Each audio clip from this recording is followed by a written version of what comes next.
जय गजानन। विद्यार्थी मित्रों, आज आपणे एकम कोषनी घनता शोधवा माटेनुं सूत्र मेळवीशुं। एकम कोषनी घनता डी शोधवी।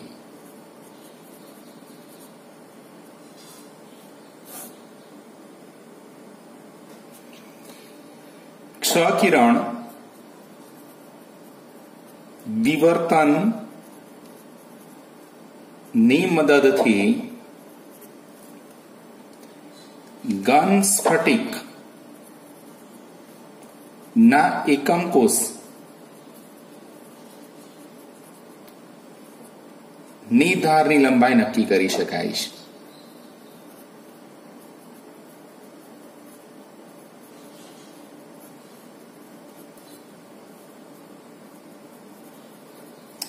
मित्रों ध्यान राखजो, क्षकिरण विवर्तन नी मददथी आपणे जे कंई पण धातुनो स्फटिक हशे एमां बे ब्रेविस लेटिस बिंदु वच्चेनुं अंतर शोधी शकीए छीए।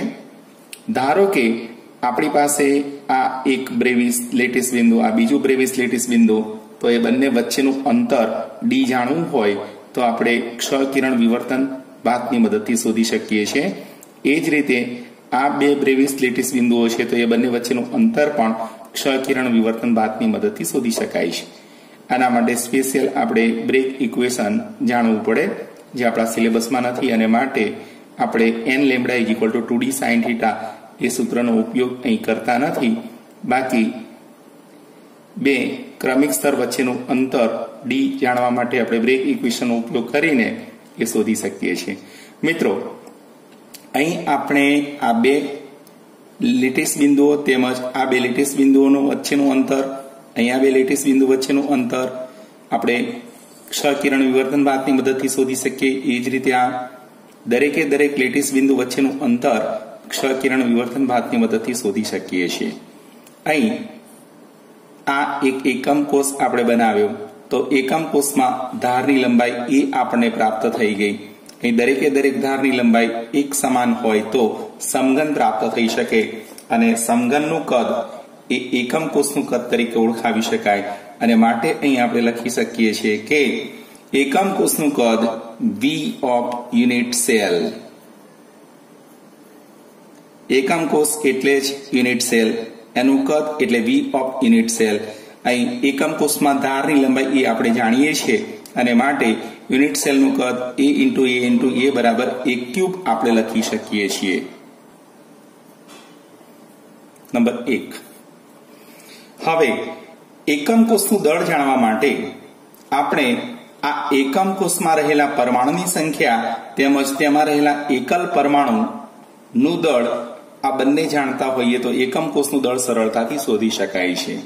મિત્રો ફરીથી વાત કરું કે આ એકમ કોષ છે, આ એકમ કોષનું દળ શોધવા માટે આ એકમ કોષની અંદર પરમાણુની સંખ્યા કેટલી છે તે જાણતા હોઈએ તેમજ એકલ પરમાણુનું દળ કેટલું છે એ આપણે જાણતા હોઈએ તો આ એકમ કોષનું દળ આપણે સરળતાથી શોધી શકીએ છીએ।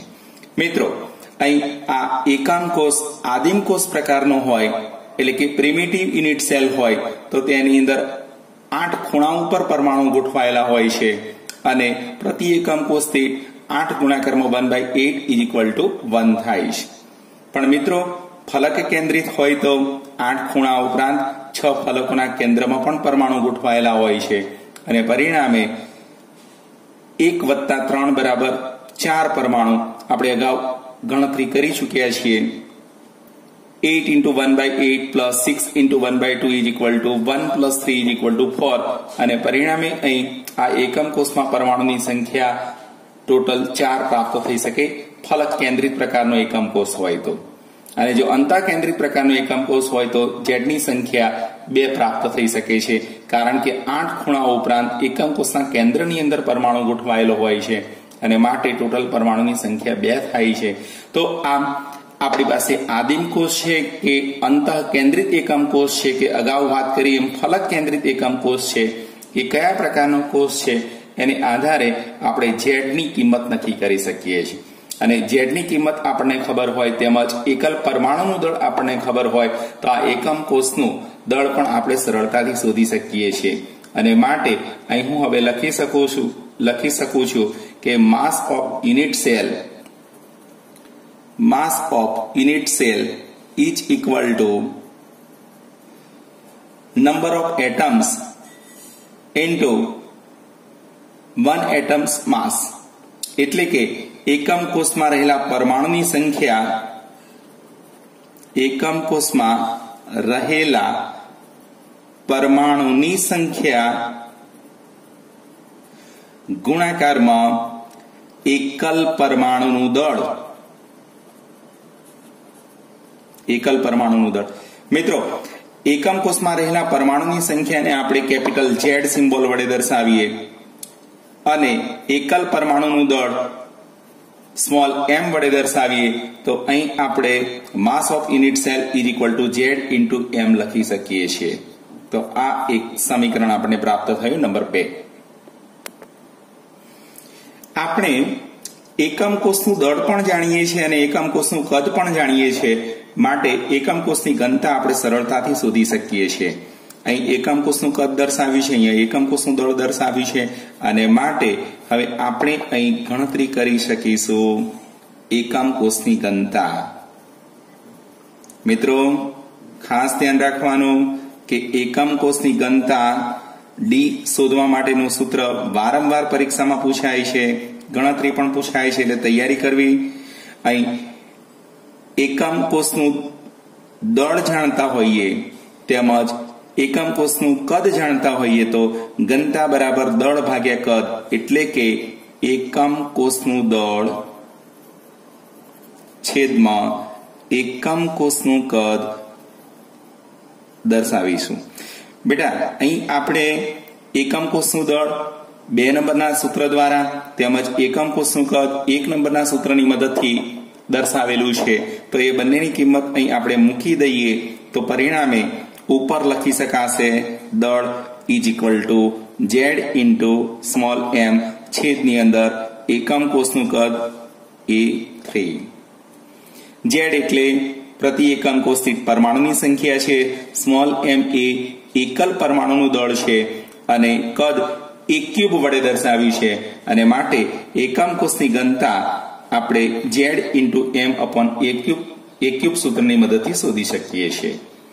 મિત્રો, m બરાબર એકલ પરમાણુનું દળ છે, પણ જો આપણે પરમાણુનું મોલર પરમાણુય દળ જાણતા હોઈએ, જો પરમાણુનું મોલર પરમાણુય દળ એટલે કે 1 મોલ પરમાણુનું દળ જાણતા હોઈએ તો આપણે અહીં એકલ પરમાણુનું દળ શોધવા માટે m is equal two capital M upon Avogadro number લખી શકીએ છીએ. મિત્રો, અહીં ફક્ત એકલ પરમાણુનું દળ દર્શાવેલું છે, તો એકલ પરમાણુનું દળ બરાબર small m is equal to એ પરમાણુનું મોલર પરમાણુય દળ છેદમાં એવોગેડ્રો નંબર લખી શકાય છે. આનો ઉપયોગ આપણે સૂત્ર 3 ની અંદર કરીશું. તો એકલ પરમાણુના દળની જગ્યાએ મોલર પરમાણુય દળ લખી દઈએ, તેને છેદમાં એને લખી દઈએ તો એકમ કોષની ઘનતા D ઇઝ ઇક્વલ ટુ લખી શકાશે Z ઇન્ટુ સ્મોલ m ના સ્થાને કેપિટલ M છેદમાં એવોગેડ્રો નંબર. અહીં છેદમાં આપણે લઈ લઈશું તો અહીંયા એવોગેડ્રો નંબર નીચેની સાઈડે આવી જશે અને આ A³ અહીં આપણે લખી શકીશું. તો આ રીતે આપણે એકમ કોષની અંદર, મિત્રો, એકમ કોષની ઘનતા આપણે શોધી શકીશું. તો એકમ કોષની ઘનતા આપણે શોધી શકીએ છીએ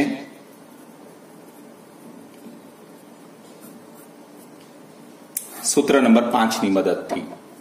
મિત્રો, ફરીથી એક વાર ધ્યાન રાખીને સમજી લો કે એકમ કોષની ઘનતા શોધવી એ આપણું ટાઇટલ હતું અને આપણે જાણીએ છીએ કે એક ક્ષ-કિરણ વિવર્તનની મદદથી ઘન સ્ફટિકના એકમ કોષની ધારની લંબાઈ આપણે નક્કી કરી શકીએ છીએ, જે બ્રેગ ઇક્વેશનના આધારે આપણે સમજી શકીએ છીએ. એના વિશેનો એક વિડીયો હું બનાવીશ, તમે એને ખાસ ચેક કરી લેજો.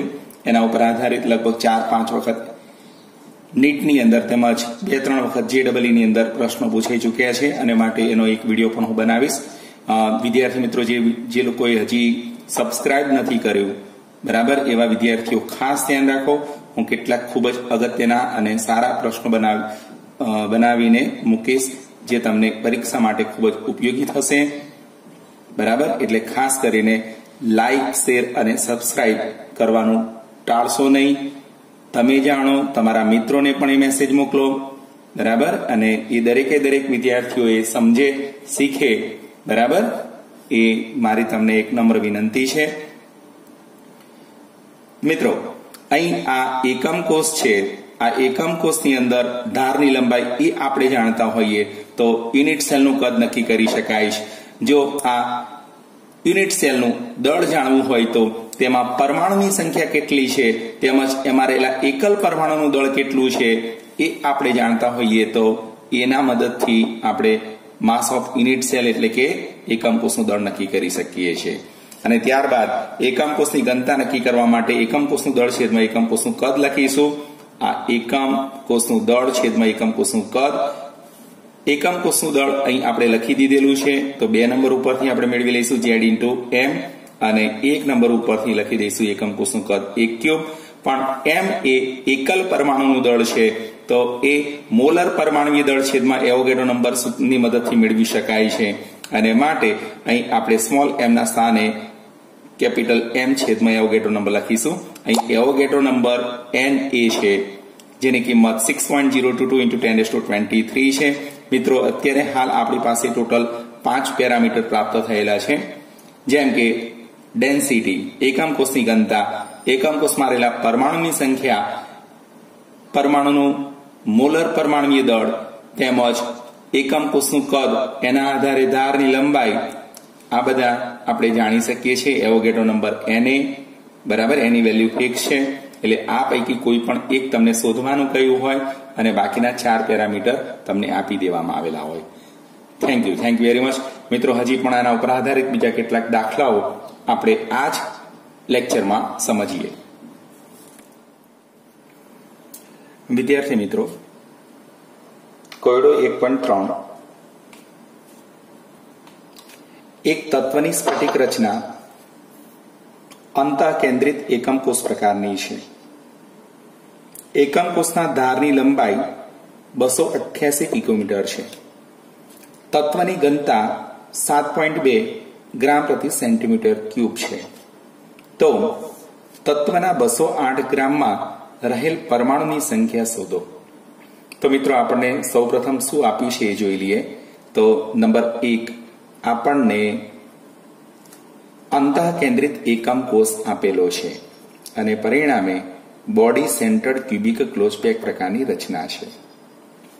બીજા નંબરે એકમ કોષમાં ધારની લંબાઈ આપેલી છે. એકમ કોષમાં ધારની લંબાઈ A is equal to 288 picometre છે અને ઘનતા D ઇઝ ઇક્વલ ટુ 7.2 ગ્રામ પ્રતિ સેન્ટીમીટર ક્યુબ આપેલી છે. જો આપણને એકમ કોષના ધારની લંબાઈ આપેલી હોય તો આપણે એકમ કોષનું કદ શોધી શકીએ છીએ. તો એકમ કોષનું કદ શોધવા માટે V of unit cell is equal two, મિત્રો અગાઉ આપણે વારંવાર જોઈ ચૂકીએ છીએ કે યુનિટ સેલ નું કદ શોધવું હોય તો 1 ક્યુબ લખવું પડે. હવે અહીં A is equal to 288 picometre છે. 288 picometre. 1 picometre is equal to, બોલો બેટા કેટલા? ચલો, 1 picometre is equal to 10⁻12 metre. તો અહીંયા આપણે લખી દઈશું 288 ગુણાકારમાં 10⁻12 મીટર. કૌંસ બહાર ક્યુબ લખીશું. અને આ બધું સાદુરૂપ આપતા આપણને, ધારો કે આ મીટર છે એની જગ્યાએ સેન્ટીમીટર પણ લઈ શકીએ. આપણે સેન્ટીમીટરમાં ગણતરી કરીશું. કેમ બોલો બેટા? અહીં આપણને ઘનતા સેન્ટીમીટર ક્યુબમાં આપેલી છે તો વળી અહીં શું કરવા આપણે મીટર ક્યુબમાં શોધીએ? તો સૌપ્રથમ આપણે એને શરૂઆતથી જ સેન્ટીમીટરમાં ફેરવી દઈએ. તો 288 ગુણાકારમાં 10⁻10 સેન્ટીમીટર. 10⁻³ અને પરિણામે સાદુરૂપ આપશો એટલે તમને કિંમત કેટલી પ્રાપ્ત થશે? તો કેલ્ક્યુલેટર ચાલુ કરો બેટા, જલ્દી ફટાફટ. કોઈ પણ વિદ્યાર્થી પાછળ રહી ન જવું જોઈએ. જલ્દી એકદમ સ્પીડ પકડો, ગણતરી કરીને જવાબ લાવો. ચાલો બેટા, કેટલો જવાબ આવ્યો? તો 2.39 ગુણાકારમાં 10⁻23 centimetre cube. It's okay, very good.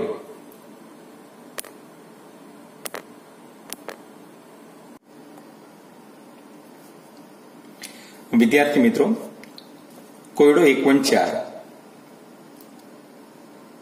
પ્રથમ પ્રયોગ કે જે ક્ષ-કિરણ વિવર્તન માટેનો છે, જેમાં કોપર FCC પ્રકારની રચના ધરાવે છે અને એમાં એકમ કોષની ધારની લંબાઈ A is equal to 3.608 × 10⁻8 centimetre આપેલી છે.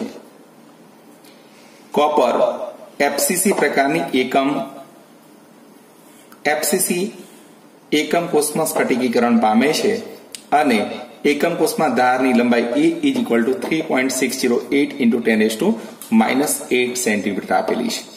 બીજો એક પ્રયોગ કરવામાં આવ્યો કે જેમાં કોપરની ઘનતા D 8.92 ગ્રામ પ્રતિ સેન્ટીમીટર ક્યુબ પ્રાપ્ત કરવામાં આવી છે અને હવે આપણને પૂછવામાં આવેલું છે કે કોપરનું પરમાણુય દળ શોધો. કોપરનું પરમાણુય દળ શોધો. વિદ્યાર્થી મિત્રો, આપણને FCC પ્રકારની રચના આપેલી છે.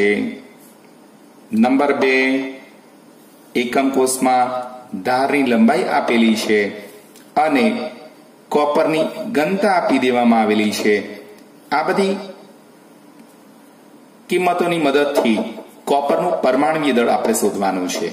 તો કોપરનું પરમાણુય દળ શોધતા પહેલા આપણે કોપરનું મોલર પરમાણુય દળ શોધવું પડશે. તો કોપરનું મોલર પરમાણુય દળ M is equal to density D ગુણાકારમાં એવોગેડ્રો નંબર Na ઇન્ટુ એકમ કોષનું કદ 1³ છેદની અંદર એકમ કોષમાં રહેલા પરમાણુની સંખ્યા Z. આ સૂત્રની મદદથી આપણે મોલર પરમાણુય દળ શોધી શકીએ છીએ. તો મિત્રો, મોલર પરમાણુય દળ M is equal to density into Avogadro number into એકમ કોષનું કદ છેદમાં એકમ કોષમાં રહેલા પરમાણુની સંખ્યા. મિત્રો, અહીં કોપર FCC પ્રકારે સ્ફટિકીકરણ પામે છે અને મિત્રો તમને ખબર છે કે FCC પ્રકારની રચના હોય ત્યારે 8 ખૂણા ઉપરથી 1/8 અને 6 ફલકના કેન્દ્રમાંથી 1/2 લેખે 1 + 3 is equal to 4. આમ પ્રતિ એકમ કોષ દીઠ પરમાણુની સંખ્યા Z is equal to 4 થાય છે. તો અહીં આપણે Z is equal to 4 લખી શકીએ છીએ. તો નીચે છેદમાં લખી દઈશું Z is equal to 4. અહીં ડેન્સિટી D 8.92 ગ્રામ પ્રતિ સેન્ટીમીટર ક્યુબ આપેલી છે. તો 8.92 ગ્રામ પ્રતિ સેન્ટીમીટર ક્યુબ લખીશું into Avogadro number is equal two 6.022 ગુણાકારમાં 10⁻23 પરમાણુ પ્રતિ મોલ ગુણાકારની અંદર ધારની લંબાઈ 3.608 ઇન્ટુ 10⁻8 સેન્ટીમીટર ક્યુબ. 3.608 ઇન્ટુ 10⁻8 કૌંસ બાર ઘન અહીં સેન્ટીમીટર. અહીં આ અલગ ભાગ છે. મિત્રો, આ બધી સાદુરૂપ આપતા તમને કિંમત પ્રાપ્ત થઈ જશે 63.1 ગ્રામ પ્રતિ મોલ, જે કોપરનું મોલર પરમાણુય દળ સૂચવે છે. અહીં કોપરનું મોલર પરમાણુય દળ 63.1 ગ્રામ પ્રતિ મોલ અને માટે એકલ પરમાણુનું દળ, કોપરના એકલ પરમાણુનું દળ 63.1 યુનિફાઈડ માસ લખી શકાશે. તો મિત્રો, ફરીથી જોઈ લો, આપણે દાખલો આખો કમ્પ્લીટ ભણી ચૂક્યા છીએ. ક્ષ-કિરણ વિવર્તન એ પ્રથમ પ્રયોગ જેમાં કોપરના સ્ફટિકની રચના જાણવાની હતી એ ક્ષ-કિરણ વિવર્તન ભાતની મદદથી આપણે મેળવી લીધી FCC ટાઈપની, અને એમાં બે પરમાણુ વચ્ચેનું અંતર એટલે કે ધારની લંબાઈ એ આપણે પ્રાપ્ત કરી લીધી 3.608 × 10⁻⁸. જ્યારે બીજો એક પ્રયોગ કરવામાં આવ્યો કે જેમાં કોપરની ડેન્સિટી શોધવામાં આવી અને ડેન્સિટીની કિંમત 8.92 ગ્રામ પ્રતિ સેન્ટીમીટર ક્યુબ પ્રાપ્ત થયું, અને આપણને શોધવાનું કહ્યું છે કે કોપરનું પરમાણુય દળ કેટલું હશે. આ કોપરનું પરમાણુય દળ શોધવા માટે આપણે મોલર પરમાણુય દળ શોધવા માટેનું સૂત્ર લખ્યું. મોલર પરમાણુય દળ = ડેન્સિટી * એવોગેડ્રો નંબર * એકમ કોષનું કદ છેદમાં એકમ કોષમાં સમાયેલ પરમાણુની સંખ્યા. આ સૂત્ર આપણે અગાઉ મેળવી ચૂક્યા છીએ, એનો અહીં સીધો ઉપયોગ કરવાના છીએ. ડેન્સિટી D = 8.92 ગ્રામ પ્રતિ સેન્ટીમીટર ક્યુબ લખ્યું. એવોગેડ્રો નંબર n એ ધોરણ 11 ચેપ્ટર નંબર 1 ની અંદર મોલ સંકલ્પનામાં આપણે શીખી ગયા હતા 6.02 × 10⁻³ પરમાણુ પ્રતિ મોલ, અને અહીં એકમ કોષની અંદર ધારની લંબાઈ એ = 3.608 × 10⁻8 સેન્ટીમીટર હતું. તો એનો ઘન કરીશું એટલે આપણને એકમ કોષનું કદ મળી જશે. નીચે Z = 4. FCC પ્રકારની રચનાની અંદર પ્રતિ એકમ કોષિક પરમાણુની સંખ્યા 4 હોય છે. એ કિંમતો મૂકીશું અને પરિણામે અહીં આપણને કોપરનું મોલર પરમાણુય દળ 63.1 ગ્રામ પ્રતિ મોલ મળશે, અને અહીં ગ્રામ પ્રતિ મોલની જગ્યાએ યુનિફાઈડ માસમાં ફેરવી દઈશું તો એકલ પરમાણુનું દળ પ્રાપ્ત થશે.